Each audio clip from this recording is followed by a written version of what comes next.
What drives a nation to take up arms against a distant foe? What is the tipping point that pushes the buttons of war? These are questions that resonate in the wake of recent US and UK strikes against Houthi rebels in Yemen. The chronicle of this conflict unfolds as a narrative of defense and retaliation. The US, UK, and their allies have launched military strikes against the Houthis, a response to a series of disturbing attacks on commercial shipping vessels.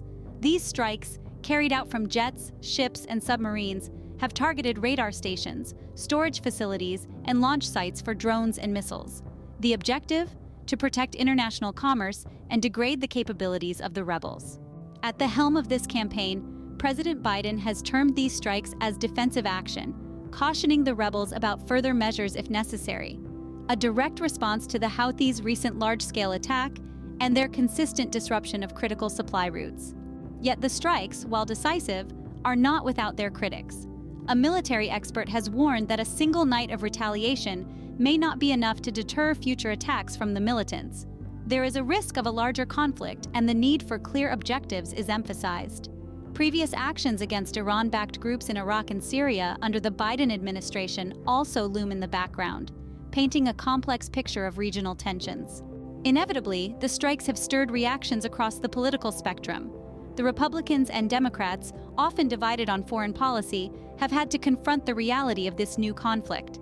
Some argue for the necessity of these strikes to protect international commerce and maintain global stability, while others express concern over the potential for civilian casualties and the risk of escalation. The narrative of this conflict is still unfolding, with the specter of future strikes and negotiations looming. The strikes are seen as a response to Houthi escalation and regional tensions, yet it is evident that ongoing strikes and negotiations may be necessary to fully address the issue. To summarize, the recent US and UK strikes against Houthi rebels in Yemen have been driven by a need to protect international commercial routes and degrade the capabilities of the rebels. These strikes, however, may not be enough to deter future attacks, and there is a risk of a larger conflict. The strikes have elicited mixed reactions from the political sphere, highlighting the complexity and inherent risks of international conflict. While the future of this conflict remains uncertain, the world watches, waiting to see how this story unfolds.